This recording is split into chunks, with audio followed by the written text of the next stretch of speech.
All right, here goes.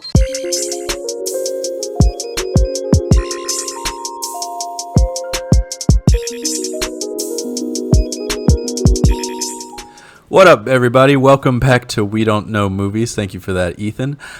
This is the show where we talk about our favorite movies. We break down things. Last time we did actresses, I believe. We've done actors. We do it all. We run the gambit here. But today, our topic of conversation is Hamilton. You guys have all seen it. What are your initial impressions? My initial impression is my favorite play. Probably top 10 piece of art, to be made in our generation. Yeah. Mm-hmm. I like it. What about you, Ethan? Yes. So I've said it before, but I'm very picky with musicals. Not to be snobbish in any way, but there's a lot of musicals I don't like, but the ones I do, I invest a lot of time and my passion into them, and I thoroughly love Hamilton. It's my second favorite musical of all time.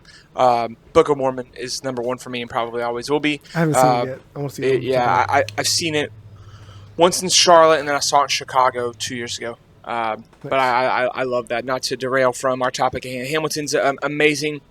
I have some gripes with it, but overall I love it. I'm a big ranker. I think a rank for me is a solid 9 out of 10, 9.5, right in that range. But I'll talk a little bit about in the future maybe why that minus 0.5 is there. But overall, I love it. There's really not much it could have improved on. Gotcha. Nice. All right, and to give the viewers a little bit of background about Hamilton, Hamilton is the musical phenomenon. If you don't know about Hamilton, I guess you've been probably living under a rock or something, but it is a Broadway show. It's written by Lin-Manuel Miranda, who also stars as Hamilton. It was directed by Thomas Kail and choreographed by Andy Blankenbuehler. It had its off-Broadway debut in 2015, moved to Broadway later that year. It went from the Public Theater to the Richard Rodgers, and it's still running on Broadway right now, minus all of Broadway is shut down due to COVID-19. But when that ramps back up, I'm sure it'll open back up because tickets are still like $1 million a pop. It's insane. And I don't foresee it going down anytime soon. I remember to go down a list of the Congress at one point, didn't he? Do what? Wasn't he offering tickets to Congress at one point in order for them to pass some kind of clean water bill in Flint, Michigan? I don't know, but that sounds like something that they would have done. Yeah. I know when Mike Pence saw a show at one point, during the curtain call, the cast, the guy who played Burr at the time, it's not the original guy. He was pleading with Mike Pence to remember that.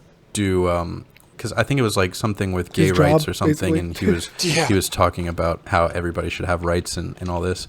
Sure. But yeah, so they're very it's a political-ish show. It's not a political heavy show, but everybody who's involved, they have views that they find important and they don't. It's mind like a voicing common them. sense type of thing. It's known. It's not that it's the main derivative force of the show, but it's lingering in the background that it's evident that it's a component they use for sure. Yeah. Exactly. And the lottery system for Hamilton, I wanted to touch on just a little bit. I try to utilize that so much. Every time we went somewhere like Chicago or New York, we would always do it. But just going on, even if you live there, it's insane because it came to Miami. And it also came to Fort Lauderdale. Fort Lauderdale maybe a year ago, Miami earlier this year. I tried every day, so a total probably of over 100 entries. Wow. Yeah, Still nothing. Not once, and I would do 2 tickets. Most people do 2. Maybe my chances would have been better if I did 1. But a lottery system, for those of us you that don't know, it's really simple. They have apps for it now, but you don't win them. You win them, but you get the opportunity to pay for them at a reduced price. Yeah. And usually it's a lesser seat. You're not going to get a great seat with a lottery, but hey, instead of paying the ultimate price. I think when it was here for a decent seat, it wasn't the worst. It was in the mid-hundred, 100, 200, something like that. Not ridiculous, but I know in New York Broadway it can close to $1,000 for a ticket.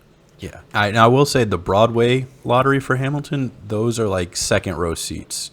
Oh wow! But when You Jess would and I know went to more New about York in January, we entered all these lotteries: Wicked, Lion King, Hamilton, and Jess actually won tickets for The Lion King. That's how we saw The Lion King. That's what I was going to say, because I remember commenting on that when you did that. Yeah, and it was up in the balcony, so it wasn't. It was still great seats, like we could see anything, but it wasn't second row, But Sure. So I think it's cool that Hamilton actually gives you, and they're ham for ham. It's like $10 when you win the lottery, which is also exactly. phenomenal. You pay $10 to $20 usually.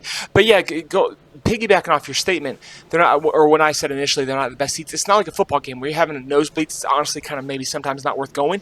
In the theater, I mean, any seat is fine. Really, Sure, unless yeah, it's yeah. like there's some obstructed views, but still they're worth going. It's not miserable like some nosebleed seats for sporting events are. What it's non-comparable in my opinion. Right. For sure. Now, just to give the viewers a little background on the plot if they're not familiar with it, I will just roughly say the play goes through Hamilton's life. You start off with him as an immigrant coming to America from the Caribbean. You see him work his way through the Continental Army and become a general, not a general, but General Washington's aide-de-camp. You see what happens to him after the war, where he becomes a lawyer, and you get Act 2 is a lot more familial stuff, I would say, more personal than Act 1, which is all about the American Revolution. So then Act 2, you continue, you see his rise and his fall, and that's all I'll say because I don't really want to give much away. But we're going to move on, and we're going to talk about our favorite characters. So we'll start with you, Jacob, and then we'll go Ethan, and then I'll finish us off. So who is your favorite character? Hands down for me, Aaron Burr. Leslie Odom Jr., his voice is just phenomenal. I mean, he made the show. In my opinion, that's by far, his songs were some of my favorites as well. I'll get into that later, of course. But his overall character for me just kind of, resonated a little bit. Just kind of, like the song "Wait for It," lying in wait the entire time, slowly trying to, build up whatever it is, what kind of political power he could. And ultimately, seeing how that didn't really pay off for him was always is kind of a theme that I really like for it. Like, he's not really going for it as strongly as he could, and I think that dichotomy between him and Hamilton, who is obviously pushing and pushing and pushing, and them trying to be close friends throughout the whole thing until the very end, of course. But Right. yeah, Aaron Burr is definitely my favorite character. Gotcha. What about you, Ethan? Yeah, so I'll just piggyback off him. I had put two in there, but Aaron Burr is one of them for sure. And Jacob said a lot of the points that I was going to make. It's his voice. I mean, to me, at least male fronted, he has the best voice in the show. Philippa Sue with Eliza is a close second. If I said that right, to me, but Aaron Burr, I think, has the best voice overall, and I just loved it. It's emotional, and that's the part I liked about the show, not to divert too much from the topic at hand, which is a favorite character, but I like the slow and more meaningful and impactful songs, and Leslie Odom Jr., Aaron Burr did that. And we'll get into that a little bit with favorite songs. But yeah, my the one that I wrote the most about is, I guess, would have to be my number one if there's a tiebreaker, is Anthony Ramos's characters, Lawrence and Philip. I don't know why, but like, it wasn't a hype thing for me. As the first time I watched it, I tried not to do too much research what other people thought. And he's not a normal favorite, but he was just mine. Not at all. It's I was not expecting that pick. Yeah, and not many people were. I don't know why, but like, to me, he just stuck out to me. Maybe like appealing. He was just aesthetically pleasing to look at, and he's definitely my favorite. I love him as an actor. Usually, people pick Thomas Jefferson and what's his name? Lafayette. Yes, thank you, Lafayette. Yeah. That's usually everyone's favorite. But it's definitely I Lawrence. love those characters too. And I wrote my statement here. I just enjoyed like his overall acting. Of course, like, he's not really known for his singing parts, but the comedic relief that he had, and I really loved his grit and his attitude. He just gave that boisterous attitude to begin with, as a part of the boys with Hercules and Lafayette to begin with. And I like when he dueled in Hamilton's place to duel against Lee, right? And he shot him, and I don't know. I really just enjoyed him as Philip, as where I like the whole rapping scene, and when he I just love how outlandish it was for him to be a 20-year-old actor pretending to be a 9-year-old. Yeah. And I just, and he didn't give a shit. He was just like, look at me, and did it. And I don't, it's just his mannerisms mannerisms that just kill it for me. It's just something appeasing that I connect with. Just super likable for me as him as an actor. And I really liked how he went all out with it. Like, he was told by Lin-Manuel, I'm guessing, to play a 9-year-old. He's like, fuck it, I'll do it, whatever. And it's just so outlandish. It was awesome. And I loved how dramatic it was when he was on the table. And I liked him a little bit more as Philip than I did as Lawrence. But when he was spoiler, obviously, when he was passing away, just like looking out for other people, I really enjoyed that. He was never really a selfish guy, and I know he was a secondary character, but he's definitely just my favorite.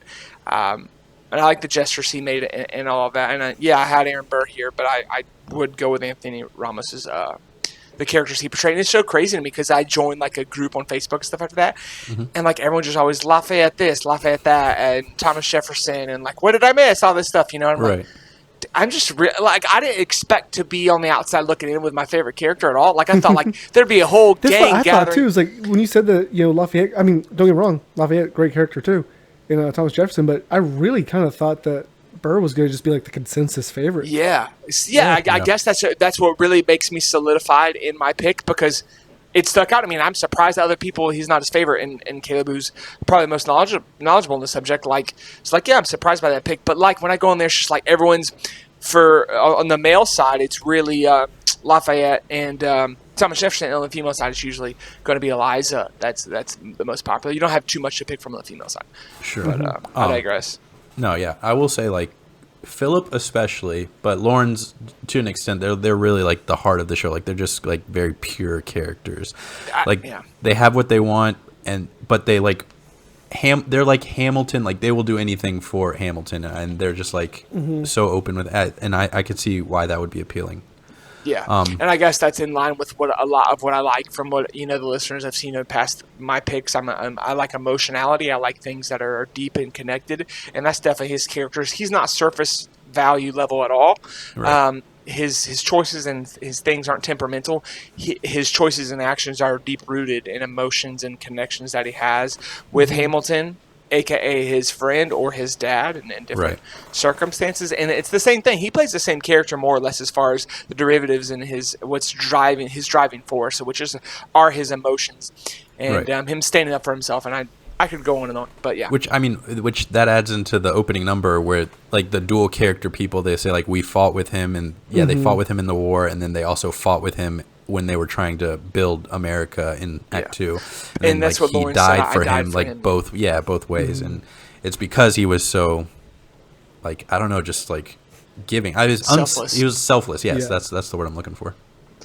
But I will start with my number 2. My runner up is Lafayette Jefferson, just because the energy Daveed Diggs exudes when he's playing those characters is just so like contagious. Like it gets me hype and gets me going. Like Of course. all his fucking like fast raps and all that good stuff. Like, and he's like 100% the whole show. Like it's got to be so tiring. Both roles, like it's a different type of energy for the two roles, but they're still like top-notch energy. Steals the stage every time he's on there. And they're two different characters, too. For sure. Like, exactly. He's playing a Frenchman, and then he's playing a Francophile in the second one, right? Is that correct? And with What Did I Miss, like when he's doing like kind of like almost Cajun feel to it. Like when he came back from France, when Thomas Jefferson enters the stage. Oh, yeah. Yeah, whenever he's singing What Did I Miss, it feels like almost, like Southern Cajun almost, even though it's supposed to be from Virginia, but... Sure. Right. But yeah, you get that like French influence. Yeah, but, like, exactly. And like his raps, I listen to the album way too much, but like anytime I'm listening to a Lafayette or a Jefferson song and he gets like those triplets going or any like type of like fast rap, it's so much fun to do. But my number 1 pick, I agree with Jacob, is Aaron Burr.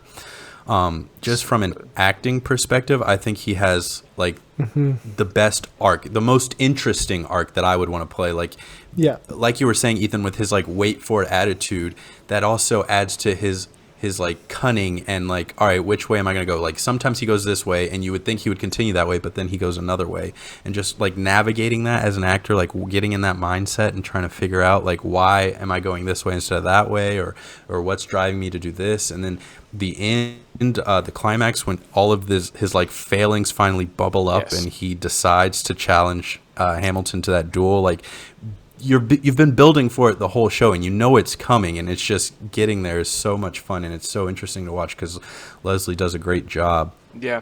And I think it would be so much fun to play that role. And, to piggyback awesome. off that real quick, I was thinking, if you had to take, unfortunately, like a character aside from Hamilton out, the show that would deviate from its norm, like what would make it the most obvious, and that would have to be Aaron Burr. It might mean like how would the show be so much different if a character was missing? And of course, I mean, Aaron Burr is our antagonist, but just Leslie Odom Jr., I should say, like the actor itself, like it would just, I would get, if it was someone else as opposed to Leslie Odom Jr., I think, like if someone replaced David Diggs, sorry, thank you. You're good. And then Anthony Ramos, like I think they could, encapsulate or another era, but I think Leslie Odom Jr. was just made for that more than anyone else. That's just merely an opinion, and I'm sure a lot of people would probably disagree with that. But just I think he's so meant for that role to me. Well, I love, I said Lawrence and Philip are my favorite characters, but I just think Leslie Odom and Aaron Burr in that role is a little bit irreplaceable. It stuck out to me where the others kind of connected a little bit more, where Leslie Odom Jr. is in his kind of own league here to me with the singing and just everything. It just made me feel a lot, I guess. It drew me in, and I wanted to stay for him. And you saying like taking people out, and it reminds me as well, because these shows are like on Broadway and in different theaters all at once, so there are different actors playing these roles all the time. And so like seeing what one actor would do over another, and like because there's this whole like internet section where they like, oh, I like this person playing Burr better, or I like this person playing Burr better, and I think it would be so interesting just to see what each actor does with the character. Like in Chicago, Wayne Brady actually played Burr for a little bit. No way. Yeah. No, I shit you not. I've heard there's like bootleg snippets. I've never seen him act Aaron Burr, but I've heard him sing. He sounds amazing. Well, he's got a great voice too. He's an amazing actor. Yeah. I have nothing negative to say about Wayne Brady from growing up watching Whose Line Is It Anyway. That's my sample size. Right. Brian Gumble looked like Malcolm X. Classic Chappelle. But that's one actor that I wish I could have seen like play Burr, because I think if anybody could do just as good a job as Leslie, it would probably be Wayne Brady, because he's just a top-notch performer. But I'm not going to argue with that for sure. Yeah. And that's the only sample size I know. So I understand. And quick question for you, actually, before we move on, Kaleb. Yeah. Was Leslie Odom Jr. the original Burr? Yeah.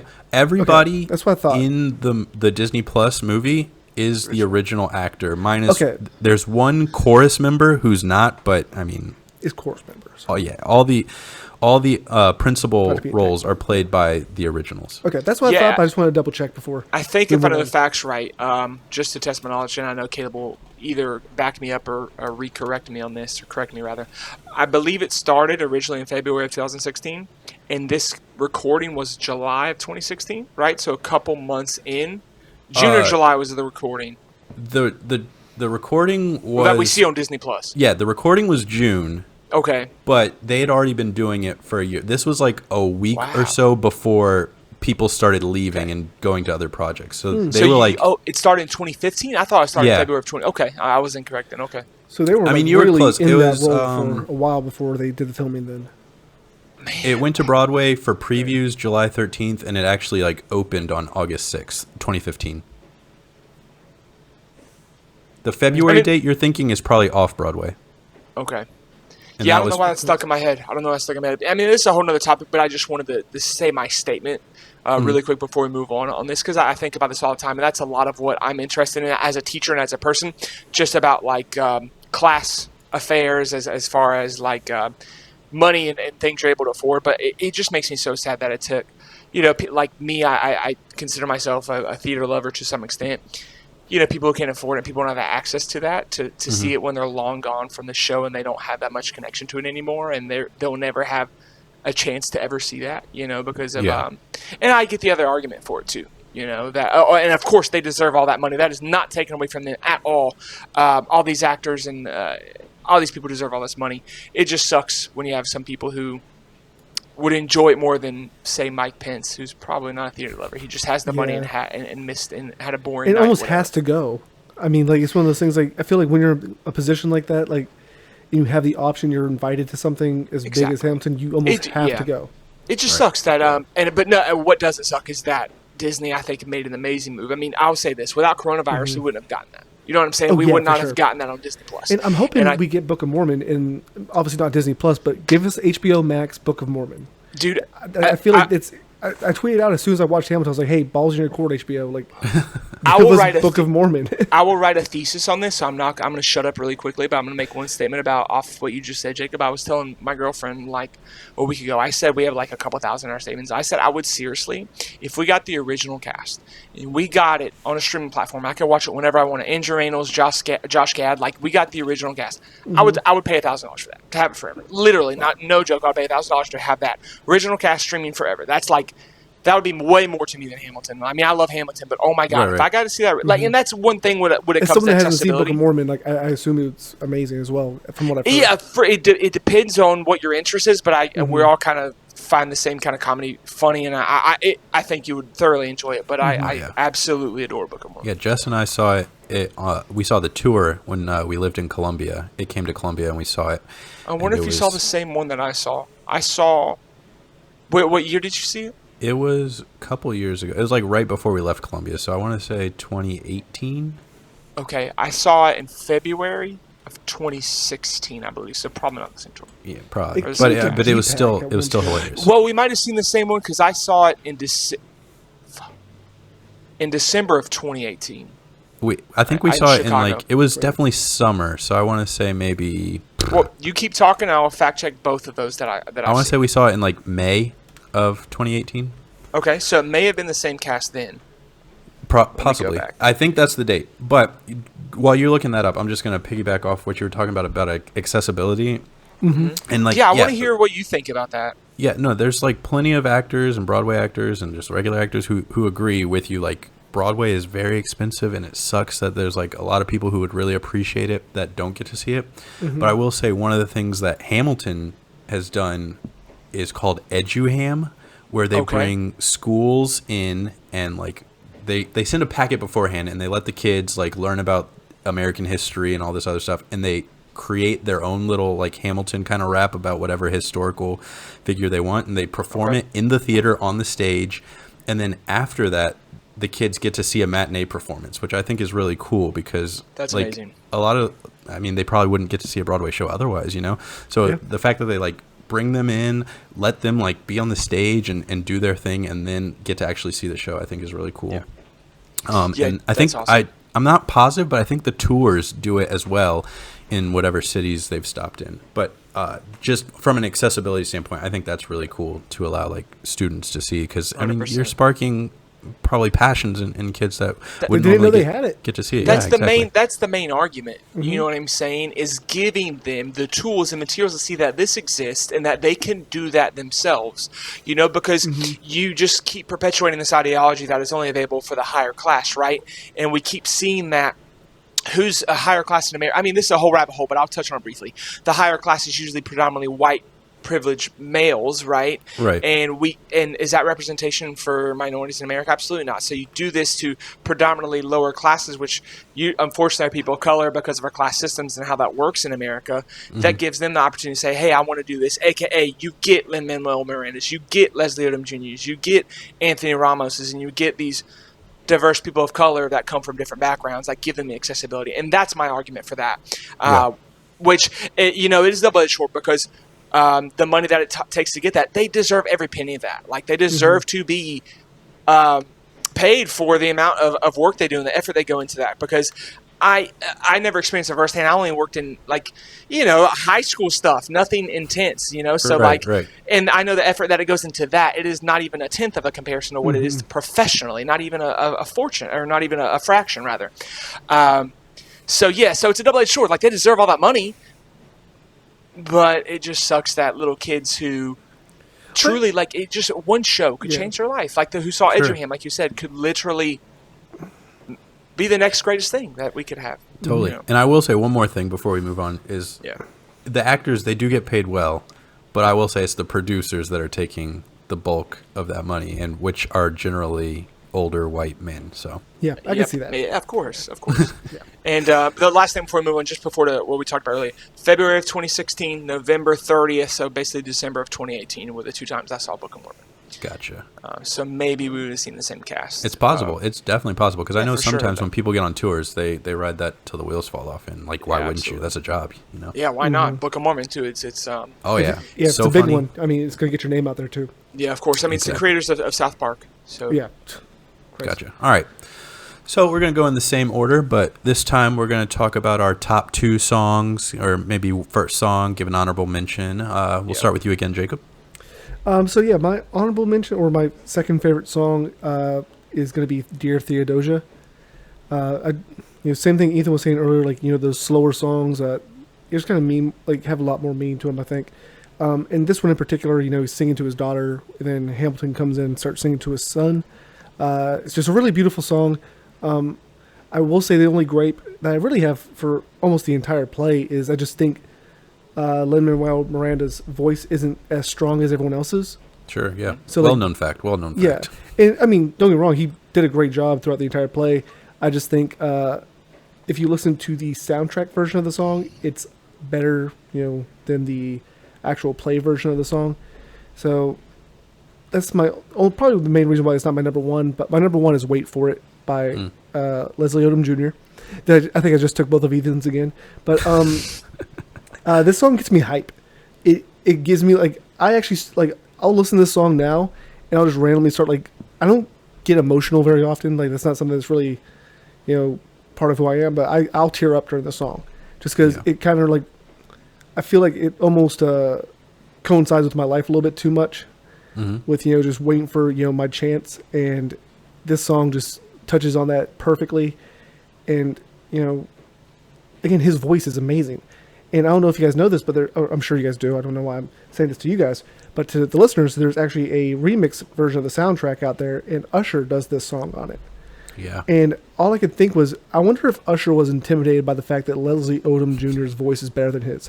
And Usher is amazing. Like, you know what I mean? Like, it's just one of those. it's harder to be better than Usher. Yeah, and when he hits that big drop, when I think it's like a minute and a half in, when he hits the "Wait for It," it's like kind of like the beat. Oh yeah, yeah. dropping a What little is bit. it? Wait for it. Wait for it. Yeah. With the echoes and everything. Yeah.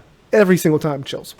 Oh yeah. I No, listen to the definitely. song- I'm getting chills thinking about it. Yeah, I've probably listened to this song 150 times, easy, and straight chills. I will send you the original cast. There's a YouTube video that's one of those 360 videos where you can click the mouse and drag and look around. It's the cast singing it a cappella, but they're all standing around the stage, so you can look around at the different parts of the stage and look at who's singing what. And Leslie's in the middle, and I'll send it to you. It's really That's cool. awesome.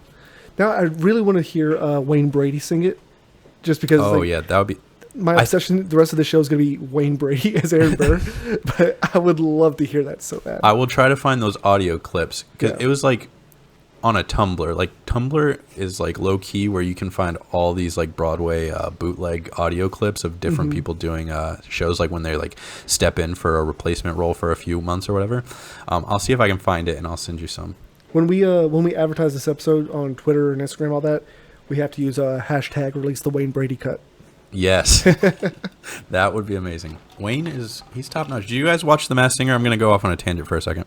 I watched a little bit of it. I didn't. I'm assuming he was one of the characters on there. I'm going to spoil alert for season 2. I think they're on season 4, so whatever.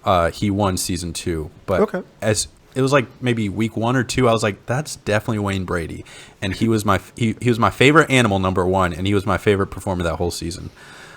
He was the fox. He was the fox. Yeah, I thought that was going to be Hawkeye. Who's that guy? Jeremy Renner. Yeah, for some reason, when they gave the clues about it at the beginning with, I was like, "Is that Jeremy?" Because they talk about him being a superhero. Oh it yeah, says something I think about he's on avenging- Black Lightning or something. Okay, that makes sense I don't then. actually watch it, but I think that's when they reveal it, they tell what the clues mean or something. And I think And I had that's heard a what he was rumor on. about Jeremy Renner, being musically inclined. So I wasn't Yeah, sure I if think it was I've heard true that or not, rumor but- too. He can yeah. low key kind of sing. Yeah, so I was like, oh, well, maybe that's him. And then when I heard him, I was like, that doesn't sound like that could possibly be Jeremy Renner. So Right. I was kind of at loss. All right, what about you, Ethan? Yeah, so he hit the nail on the head. I mean, he took both of mine. Oh damn! But So I mean, Ethan and I are in sync. yeah, we are. He took literally both of mine, but in opposite orders. Dear Okay. Theodosia is my number 1. and I'll say a little bit of what I wrote down. Is a little bit of difference. I don't want to just mimic what Jacob said, but Sure. I love the father-child connections and the bond that they share. It shows like comparisons between Burr and Hamilton when the whole time they were supposed to contrast against them. So it showed the light on them. It showed that and that's beautiful. I hate dichotomous things. I like where good and bad aren't always good and bad. You have this mixed similarities between them, and I thoroughly enjoyed that. And it showed their soft sides, and it showed where it's not all about violence and war and the Revolutionary War and winning cabinets and writing papers and things like that. It showed their soft sides, and I really enjoyed that. And it's Dear Theodosia is like full of substance and depth, and like where Jacob said he's not an emotional person. Like it's weird for me. I don't think when I say I'm an emotional person, it's not my actions. It's just how I feel, I guess, on the inside. And I guess I am very emotional in that way. That I'm very emotionally receptive. As far as like what I feel, and I definitely felt that through this song. I loved it. I can listen to it over like just. I'm an awful fucking singer, but like I sing that part all the time. Like, like it's so good, dude. Yes, like truly, like it makes me fucking feel something. I'm like, this is what this should do. This is the goal of this song, and it is achieving that goal. And man, I could just do it all the time. But yeah, that's pretty much all the notes I had. I just loved, and Kaleb pretty much knows like what I like in shows and movies, and this I like substance and depth, and this song gives that. But honorable mention that no one has talked about. Kaleb, you might. But that's a little catchy and it's a more lighthearted, but it's my favorite of that genre, I guess, would be Schuyler Sisters. I love that song. And Peggy. Classic line, yeah. And I love where it turns, you know, like it's at the beginning, it's Aaron Burr rapping, correct? And then it kind of hits the melody and they say their names. I just love and Peggy. Like, yeah, I love that whole part. And I really thoroughly enjoy that song. And it's funny, I have a bad habit of playing the soundtrack, but starting with that song and just listening to the whole soundtrack. The first 40 minutes of the show or whatever, however long. And I don't know why. I want to listen to Schuyler Sisters. That's not my point. I listen to Schuyler Sisters, or that's not my goal. And then I just let it play. Yeah. I was like, shit, I just missed the first 5-6 songs. But yeah, that's my honorable mention. Well, when you said like the songs bring out something in you, just real quick before we move on to Kaleb. Of course. When I was running earlier, I was on my run earlier, and I found myself sprinting to nonstop. That, like when that song hits like its climax, I was sprinting out like the last quarter mile basically. 98-degree weather out here, struggling to breathe. Pass out. I was like, I was about to fucking die. Fuel. And yeah, just before Kaleb goes, just my last statement on that. I'm glad you mentioned that because I forgot. I wanted to say something about that. All of mine are more on the on the more low and melody side. I'm not a fan of the biggest ones. Like probably my least favorite song. My least favorite song. I'm gonna get roasted for this, but it's just my opinion. Is what? What were you gonna say? I was gonna say, are you gonna say Yorktown? No, What Did I Miss? Oh, okay. I hate it. Like, I don't like that. I just don't like the upbeat, and that's what Hamilton's known for. But all those rappy, flashy parts, it's not my favorite. I don't know when George Washington comes out and starts rapping. Some of them are good, but I mean, Guns and Ships, I think is the song. But his first song, George Washington, Right Hand Man. Yeah, when he goes fucking off like that, like watching the movie, I was like, okay, like this is shit's about to get real. Like, stuff like that. Oh yeah, no, yeah, because he brings like he's got that such like energy, general girth. shit. He's like, all right, let's girth. Just his regular talking voice is almost melodic. It's just like I'm here, I exist. Right. He's also the dad in Moana. Oh. Yes. Jess pointed that out to me when she looked at the cast. George Washington is. Yep. I haven't seen Moana yet. But I know Lin wrote the music for it. Yep. And it shows. Him and Chris Jackson are very good friends. And Lin always says, if I got a job, you got a job. So he'll put him in like whatever he can. Adam Sandler musicals. I won't spoil it for you, but it's 8 out of 10 for me. 8 out of 10? It's good. For sure. Awesome. Even though Ethan hates the giant crustacean. Yeah, I don't want to spoil it. Is that the acid trip or whatever you were talking about? Dude, it is so. Oh my god! I know I'm such an English teacher, but you have the witch's hat, right? I know. But it's just like it diverts from the fucking plot. Whatever. You haven't seen it. This is not a Moana. It's a children's movie. We gotta wake them up, I guess. Yeah, wake them up with a fucking tab of acid in their tongue. That's Jesus Christ. Like, what's the point? Fuck whatever his name is. It's not whatever. Tamatoa. Tamatoa. Yeah. Fuck Tamatoa. Hashtag fuck Tamatoa. Hashtag release the Brady cut. Wayne Brady cut. No, all right, Kaleb, what you got? So, my top two, it's hard to decide, but I'll say my honorable mention will be this one, just because you guys have already mentioned it. But wait for it. Like I don't know what else we can say about it. It's so melodic. Leslie Odom Jr. has a great voice. Listen to his jazz album he put out a couple years ago. He just put out a new R&B album like a month or so ago. Really? So go check those out. Plug for him. Thanks. You're welcome, Leslie. But I will say views now. my number one today is gonna be One Last Time, with when George Washington's giving his farewell speech. I do like that one a lot. Yeah, just like, and like I said, I've listened to the soundtrack countless amount of times, but the only time I had seen it was like a bootleg copy, which you can't really see shit. It was like up in the balcony, you know, all this. So seeing the pro shot and like just like how much emotion he was putting into that song as he was singing it, like he's like, all right, I've left my mark, we got to pass it on so that the nation learns how to move on and all this, and like just like the welling up of emotion and the tears that he exudes at the end of the song is just so I think it's more powerful to watch it than it was just listening to it, which I guess you could say that about a lot of things. And we are talking about the actual play, not just the soundtrack. So right, exactly. But like for the longest time, that's all I had was the soundtrack. So like, and so like getting to see it was great, because this is going off on a little bit of a tangent, but there's like so many things that you don't get from the soundtrack, just from the staging of it and watching how people are acting, and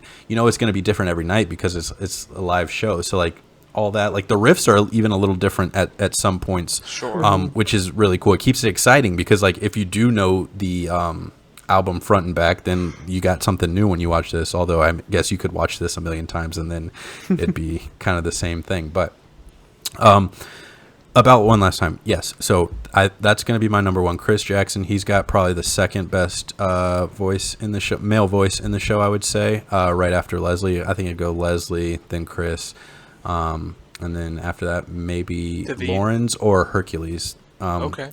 They both got. Hercules doesn't really get to sing that much, but he's got a really good voice. If he doesn't get the credit he deserves, he carries a lot of weight in the show. I agree with that. Yeah. Real quick, because I was kind of surprised it didn't come up. Actually, I just want to make sure we give "Satisfied" its dues as well, because that "Satisfied" song, is great, I love Renee Elise Goldberry is a great singer. Yeah. I have, like I said, I was like obsessed with this. There used to be, YouTube took it down.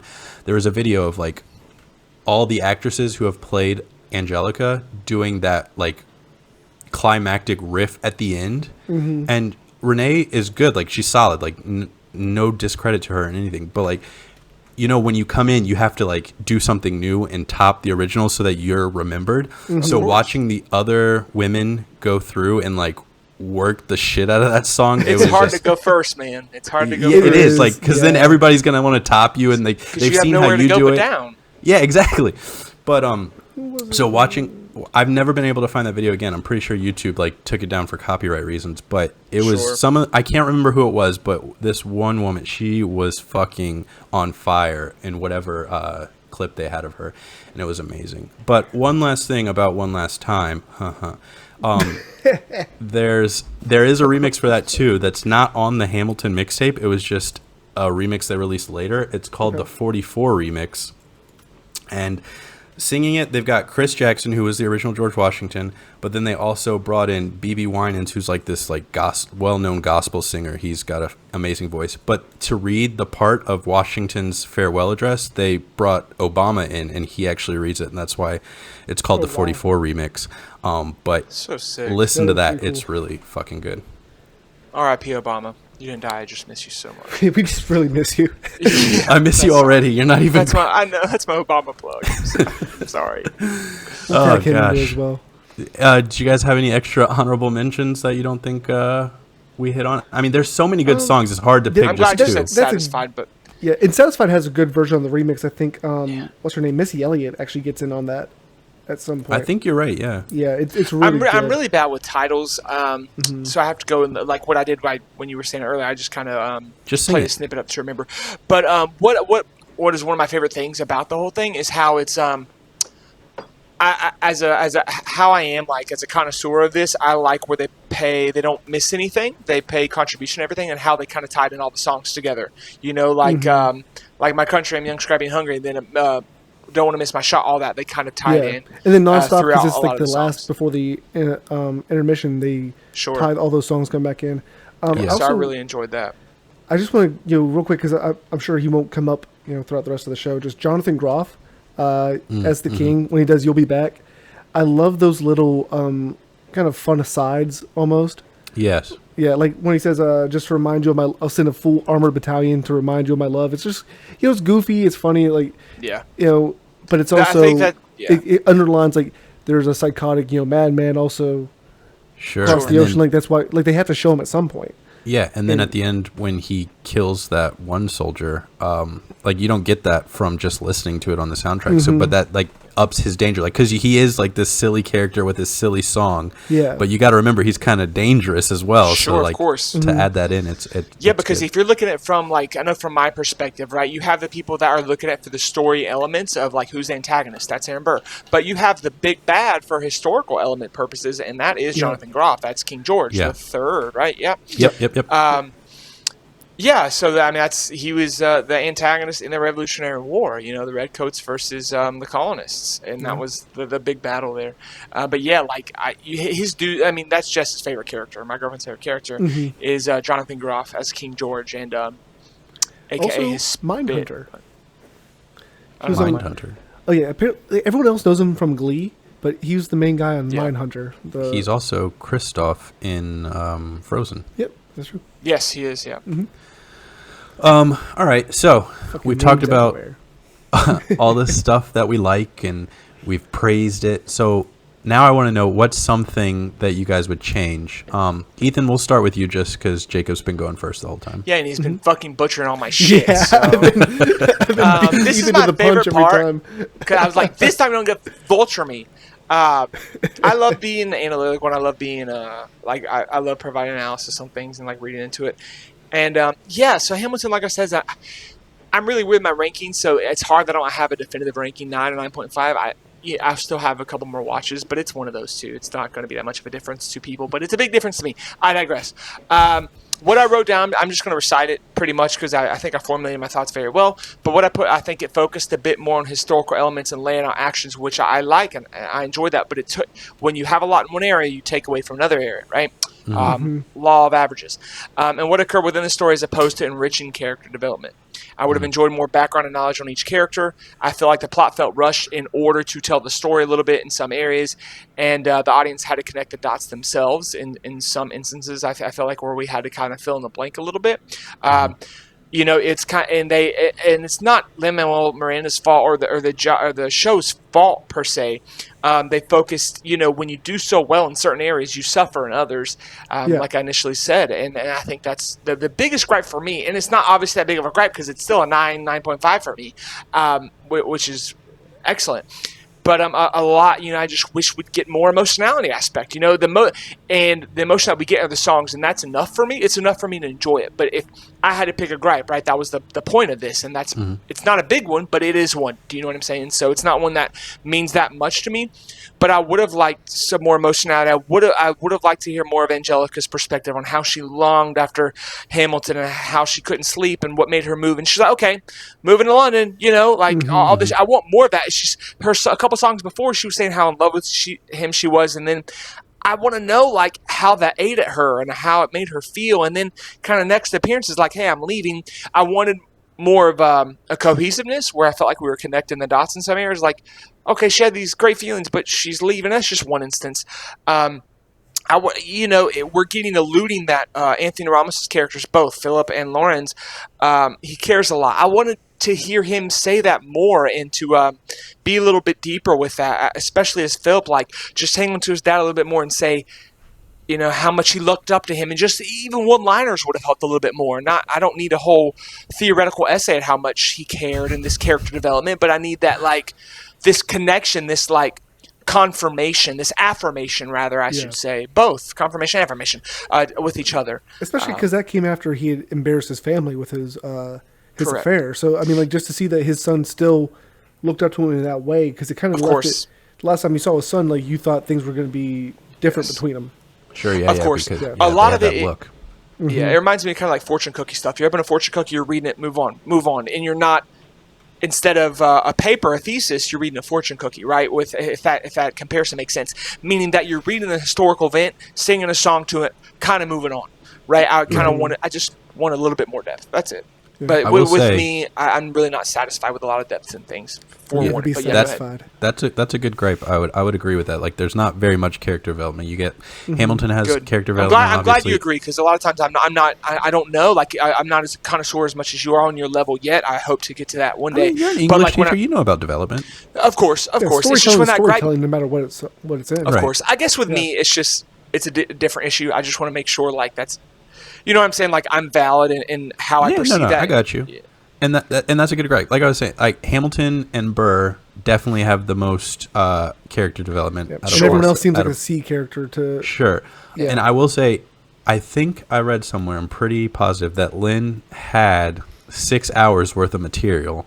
And then he had to cut that down to the 2.5 hour show that we got. So there was probably some development for other people in there at some point. But, you know. It's like the Peter Jackson Lord of the Rings extended editions. Right. With everything, you're going to have a gripe, because when you excel in one area, that time is taken away from something else. Sure. Because and then if you add it all in, you're going to have a 5 hour show, and what's going to be the gripe? It's too long, right? There's always going to be a gripe. You know what I'm saying? Regardless of what you do, there's going to be one. There's going to be one. You got to pick one. I had a thought, and then it just fucking. Whoosh. So maybe it'll come back. Jacob, what's your gripe? So mine, like I mentioned earlier, Lin-Manuel Miranda, his voice just isn't as strong as everyone else. But it's, to me, it's understandable. I mean, of course, he wants to be in this play that he wrote. Of course, him taking the lead is, that's not an issue. It's just, and I'm sure he'd be the first to say it too, that everyone else that he worked with had better voices than him. Something else that kind of, the second act just kind of seemed to drag a bit. After the intermission, it felt like, comparatively speaking, the first half of the movie, or play I should say, feels more upbeat, more up pace, and then it feels just a little bit slower in the second half, which, I'm not saying it put me to sleep or anything like that. It's just, that's, if you got to go to the bathroom, that's the time to do it, right? Go during act 2.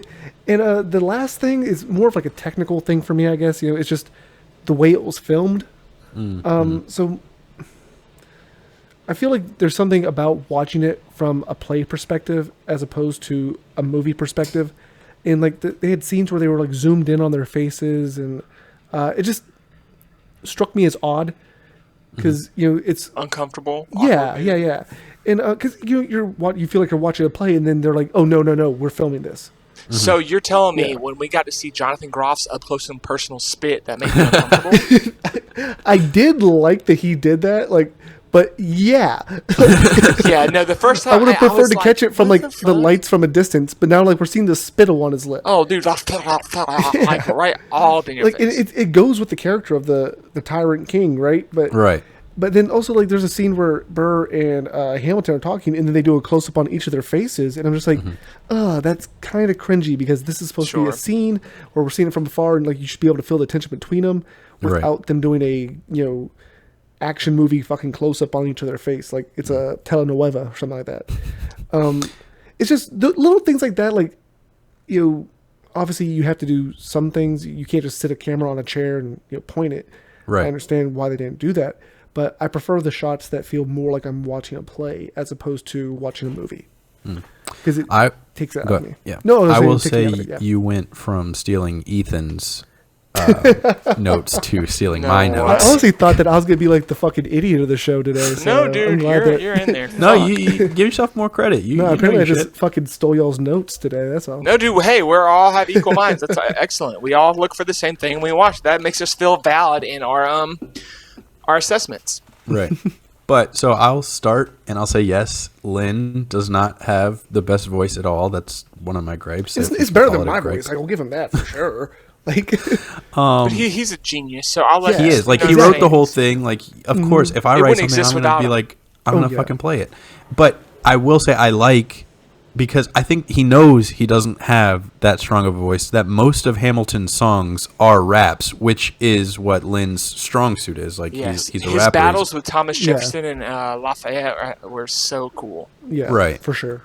And then the filming of it, that was my other thing. Like I obviously can't right now because nobody's doing theater, but like any chance, if I'm not in a play, I will watch whatever play is around me because I just love being in the theater, having that live energy, that back and forth between the performers and the audience. Like it's just something so magical and ethereal, and like you can't quite put words to it, but it's just like, I don't know, it's a place I like to be. And so when I'm watching a play, I get to look wherever I want to look. But in this instance, somebody has filmed it how they want it to look. Yeah. And so I have to look here. But agreed. I, as somebody who goes to a lot of plays and somebody who's been in a lot of plays, I know even though like I'm looking here and this is, yes, probably where the main action is taking place, I know somebody is doing something up here that's probably just as interesting. And there's a few times in Hamilton where they've zoomed in on somebody, but you can still see something happening in the background, which is nice. But I just like to tell myself where I want to look. Like, oh, I want to look on this balcony now. I know, because I can still hear and process what you're saying. But they're probably, like, everybody on stage, you're working the whole time. So you're going to be doing something that's pretty interesting. Yeah. You're not going to be pulling focus. But I mean, I'm not the average theater goer. I'm going to look there because I want to see what you're doing, you know? And there's something to be said for, effects as well. I mean, when I went and saw Aladdin, they had like when all the magic was going on with the genie, that's being there with the lights going off and like you can actually feel like it's like little pops from, the fireworks, I guess. The same way when George Washington comes on stage and you have, fire going off in the background. Like, yeah, it's something that, you kind of miss that feel. Sure, and yeah. With that spinning table they had, or stage they had in the center the entire time, like being able to see that from a different perspective, like seeing it from like a stage, a sitting perspective. Jesus, cannot talk. I feel like that would have added a lot more, maybe depth to, or like at least make you feel more like you're actually at the play. Right. No, totally. All right. So we're almost done, but before we leave, I want to know what historical figure you guys would want to see get the Hamilton treatment. So like anybody in history, they're going to get a musical. It could be a rap musical. You can discuss if you want it to be a rap musical or if you want it to be a more traditional musical. But who is your pick, Ethan? Yes. So, I just have a lot to say about this, so I'm going to try and make it really brief. But you guys know, like, I can be long-winded in a lot of ways that I'm passionate about. And Jacob and I have discussed that. Yes, I'm an English teacher, and it's not my number one passion. My number one passion is history, and hopefully we'll do a history-related show in the future that we've discussed. Please tune into that because I know a lot of research and time. And Caleb, hopefully you're on there too. But we'll go into that, right? And but I just have a figure that's always stuck out to me, and it would not be a lighthearted musical. It would not be a loving, connecting musical, but just one I would love to see. I had two, but I don't know who I want to start with. All right, the one that maybe doesn't make sense, but what I'd want to see very, very badly would be Anne Frank. I love Anne Frank and always have from a young child. That was my very first interest in history. I remember very, very well. I was in third grade in the Scholastic Book Fair. When you asked your mom for $20, you thought you were given like $1 million to go pick whatever you wanted at a Scholastic Book Fair. It was the very first book I ever got at Scholastic Book Fair. It wasn't the Diary of Anne Frank. It was like a history book. I wasn't able to read that yet. I wasn't at that AR reading level at that age. It was just like a kind of a picture book, and I was just fascinated. And then I went on to read it. But just a musical, it would be the mood environment, the theme would just be very melancholic and of course very depressing. But I would absolutely love that to have that. I'm just completely infatuated. If there's material, any podcast or anything related to Anne Frank or any material, and I've read it or I've listened to it, a plug for a great podcast I love called The History Chicks. It's about just women in history by women. And their Anne Frank episode, it's very long. It's 3-4 hours, but it's absolutely amazing. I highly recommend that. But yeah, I don't want to go too much into detail. My second one, would be important, and I would love to see it, and I think it would be better than what I said Anne Frank. That's more personal, but what I think would be better and the world needs is Harriet Tubman. I think that would be just a freaking phenomenal musical. It could be more connected to Hamilton as far as like, she just not talked about enough. Harriet Tubman was the Underground Railroad for slaves, and she had many adventures, many times leading slaves to freedom. And the world needs that musical, like truly, with Harriet Tubman, or just something about the slaves being freed. And obviously, for obvious reasons, we need more people of color stories. We need more black stories. We need more minority stories, and we don't need more stories about George Washington or Thomas Jefferson. We don't need that. We need Harriet Tubman. We need Rosa Parks. We need all that stuff. But the last thing before we move on, what's crazy fact to me is that Martin Luther King Jr. and Anne Frank were born in the same year. I just wanted to put that out. Really? And we always Wow. we always think about that in two different parts of history. Yeah. Well, 'cause she died so young, so her story was from a good 30 years They're born in the before his. 20s. I think 29. I'm not entirely sure, but they're born the same year. And obviously, we think of him in the 60s and her in the late 30s and 40s. Mm-hmm. And just one last thing. I love history so much. Her and her sister Margot were on the very last train to Auschwitz before it got shut down. They were on the very last train and they died. They were the very last part before Russians came in and invaded and stopped Auschwitz from running. But it's just a completely tragic story. The last train that departed from Amsterdam, because they weren't from Amsterdam, obviously. They were from Germany. They seeked asylum in Amsterdam. And, I digress, but that's just insane, yeah. Just to go with what you were saying, yes, 1929 is the year they were born. Okay, yeah, that was my guess. That's what I thought, 1929. Yeah, it's crazy. My grandfather was 10 years after that. It's so crazy how I'm not too far along. My grandfather, who I talk to on a weekly basis, was born 10 years after that, 1939, and I still talk to him alive today. That's crazy. That I don't know. His history's insane. We think of it so long ago, but Oh yeah. it impacted our parents and their parents. You know, that being World War II and Holocaust and all that. Just crazy to perceptualize that it seems like a lifetime ago when it really wasn't. Yeah, totally. What about you, Jacob? So I have two in mind as well, but I'm actually going with our original theme that we were talking about. George Washington's like probably one of my favorite historical figures of all time. I have the book Washington, but he's also already kind of touched on in this play a good bit. So I mean, a full play on Washington might not be as interesting, I guess, if we've already got this story. But his rise through the British Army before he switched over to leading the Revolutionary Army, I think there's it's an interesting story because his whole goal in life was to be a general, and he was trying to do it through the British, and then he saw a means to do it through the colonies instead. So that's one of the big reasons why he switched over to the Revolution in order to become a general. But the other one that I think would be maybe more interesting, more fun would be Teddy Roosevelt. Dude, Teddy sorry, Roosevelt. he was gonna be my pick, but I said I'm gonna go do something with a minority. I was gonna pick girls or black females. That's why I picked the ones I did. Yeah. But my first thought, I was gonna say Teddy Roosevelt. So I'm glad you pointed on that.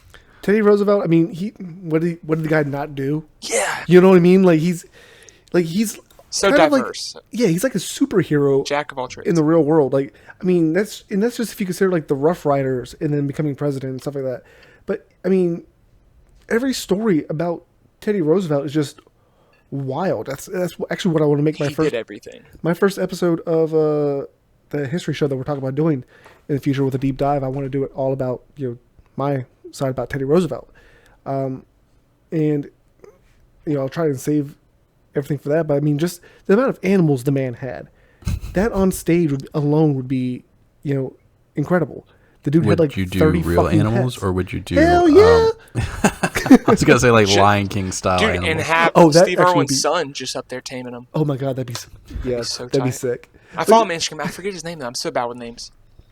I know He the has- daughter's I name follow- is Bindi. Yeah, he has Bindi, who recently married. I follow her and I follow him. Robert. It's Robert. It's definitely Robert. Yeah, that sounds right. That sounds right. It's like Yeah. 90% sure it's Robert.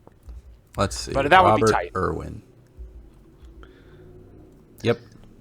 Cool. And this is a big win for me, guys. Audience, I'm awful with names. As a teacher, that's my worst thing. I'm bad with names. I don't remember them. I remember, it's weird. I remember, substance and depth. I just don't remember, surface level shit. Names, it takes me a long fucking time. No worries. Anyway. But yeah, Teddy Roosevelt by far my pick. I mean, even the man got shot in the chest and went through his book and then lodged in his glasses, for Christ's sake. Like little shit like that. Like he's a G. He lived the most wild life of all time. And I think that would just be an amazing play movie to make. He speaks softly, carry a big stick, right? Yes. Yes. That was Teddy Roosevelt. I like that quote. That's a good one. Because he fought in the Spanish American War, and I think that was his. Because this was right before World War One was when he was saying that, I believe. Because a lot of people he was get not it the president through World War misconstrued. One, but he did talk out a lot during it. Gotcha. All right, I'll finish us off. I'll say my runner-up is probably FDR because World War II is one of my favorite areas of history to like watch documentaries and learn about. I just think I don't know. For sure. It's just really interesting to me, especially like with what was going on in the world. There is a movie about FDR though, where they show him getting a hand job from his cousin. Wild. Okay, what thanks is that for that movie called? plug, Jacob. Hey, just throwing it out there, guys. And it's like The show is not made for children. I gotta make sure we have something not for children. I think I've watched that. Is that like where it shows him like it really just, like, sitting there focuses with on his head back? him polio? Yeah, Getting polio. Yeah. fucking weird. Jesus Christ, So weird. that's awkward. If But you're looking for a good porn, check it out. Anyway, what's up, kid? But I think I'm going to go with, and this is probably cheating because I'm using two historical figures, but they're around at the same time. And I like that they have the same goal, but different means about going about achieving this goal. And I think that would be very interesting to see on stage. It's almost kind of like a Burr Hamilton type deal, I guess, but not quite because neither of these guys waited for it. But it would be MLK and Malcolm X.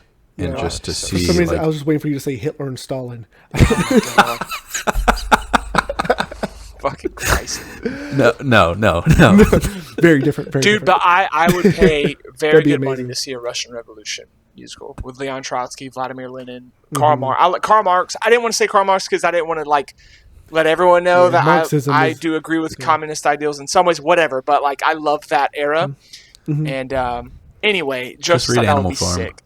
Watch the play. I Animal teach Farm. it. I teach Animal Farm every year. I was in the so. play. I was Squealer. Really? Okay, Squealer, he was the representative for Snowball, right? I'm bad with it. Not Snowball. Yeah, he was Napoleon, the propagandist. He was the propagandist. Yes, correct. Yeah, and aside here, I want to see that. Do you have like a file of that I can I watch? don't, that? and I will never let anybody. I hated that show because, like, we were I obviously. love Animal Farm. You either love it or you hate it. My No, I students either like the Mr. book. X, I like loved it the or I hated book. it. The show is shit because it's like was it musical based? It Don't tell is. me It's a musical. shitty musical. The music is shitty. Yuck! You can't do musical for Animal Farm, Right. But then, like, we were animals, obviously, so we're dressed up like animals. I had this big ass fat suit on and like this fucking headpiece. It was awful. But the director wanted it to be like representative of the world now to show that like tyrants can rise at any time, yada yada yada. Of course. And so like we all had to pick like a country and do an accent from that. So I did Squealer like a German accent for him, and I just did the play Nice. like this the whole time. I would pay to see that, dude. I love Animal Farm, so even if it was music, I just love it. It's so good. Because the book is really good. chance I do get to like the teach book. history, I will. Right. But yes, It's a very the good Russian book. Easy Revolution read. would be cool. Malcolm X, MLK, see how they're going towards the same goal in different ways. I think that would be really good as a musical. By any means necessary. Malcolm X could be like the hardcore, like kind of NWA rap, and MLK Yeah. could be like some so kind of sick. R&B type deal. I think that would be really cool. But And I think to put into perspective to modernity for people to relate to, just what comes to my mind when I think about that, like, correct me if you guys disagree, but I think it's kind of comparison where MLK is more like Obama, and then Malcolm X is more like a Biden, or excuse me, Bernie, yeah. where a little bit more radical. sure. left, Radical a in little bit different more ways, active. but yes, I see what you're getting at. 100%. Yeah, 100%. Where and I 100% like we don't have to get into our political ideologies, but Malcolm X, I'm way more encouraged with him, and I loved his ideologies and just align with them more. And I would love to see that because we don't get to see that much of Malcolm X. Why? Because of what he preached, where MLK was more of silent and more compliant with norms, Sure. where Malcolm was not. More Still got radical. shot. Right. Exactly. That's always my argument. He still got shot in the face. And no changes were made until everyone rioted for 5 days straight after. Exactly. Yeah.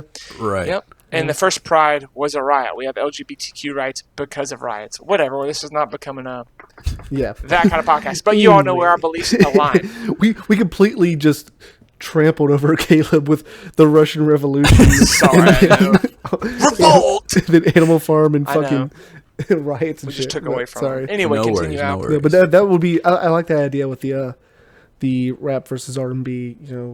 Radical versus compliant. I think that's a really good idea. That would be awesome. It'd be a good mediator for sure. Yeah, Gotcha. definitely. All right. Now, I said that was going to be the last thing, but I lied. Give me one sentence to convince somebody to watch Hamilton. Ethan, go. Fuck. No, me first, God damn it. You've Fuck been you, wanting to go Jacob. first. I would have said your sentence, asshole. Yeah, probably. Jacob, if you can think of something before him, you Yeah. can go too. Don't be the only one that hasn't seen it. Yeah, that's Yeah, what is that called? Like where fear of missing out. There you go. Yeah. Yeah, that's my biggest thing. I mean, that's how I feel about this. It's, you have the chance to see it. Why are you not taking it? Don't throw away your shot. Yeah. Watch this because you're not going to have anything else to compare it to. Because it's one of a kind. You're not going to have anything to relate it to. Oh, I've seen this. I know it's more than a sentence. That's always me. But yeah. I guess just watch it because give it's him one 10-page essay on whether. and I'll I'll do expect it. it on my desk tomorrow. It'll be there. And I will say, don't miss out on this chance to see a Pro Shop musical because we don't really get to see them ever. Yeah. Hardly ever. Love that. Love that ever. With that being said, this was our episode on Hamilton. Make sure you see it. It's on Disney Plus right now. Make sure you grab the soundtrack, listen to that. It's on Spotify, Apple Music. We don't work for Hamilton. I just really like it, so that's why I'm plugging everything. Make sure you listen to the Hamilton mixtape. And that's us signing off. Yeah, and one last thing. Also, if you listen this far and you don't have the accessibility to watch Hamilton, you don't have Disney Plus, literally, if your reward for watching or listening this long, just hit me up. I will give you my login so you can watch Hamilton. Wow, Or there you go. You can- got Ethan's login. Or you can Literally. write to wdknetwork@gmail.com. We will get up with you. We'll make sure that you can Yeah, see of it. course. If you're not accessible to, we'll give you whatever's needed. Find us on Or- Twitter. or Find us on Instagram at WDK_network. That's another way to get Or a if you hold don't of feel us. comfortable doing that, truly, no jokes. Yeah, I will yeah. PayPal you, Cash App you, whatever, a month subscription. Yeah, for sure. If you listen this far. No You problem. will see this show if you have Watch listened this far. episode get like 1,000 fucking hits on that shit. Dude, Ethan, you said it, bro. Where's my Cash App, dog? Where's my Cash App? Limited up Hashtag to free 5 Hamilton. different people. How about that? Yeah, first 5. First First five. five. There we go. First First five. five. All right, Jacob, take us out. No, that was it. I just want to go through the socials, but yeah. That's it? Yeah, All that'll do right, it for us that's this week, it. boys. Peace. Hit us up on Instagram, WDK_network. Till next Love time. you. Bye. Not really. Goodbye. Oh, no. I hate saying that.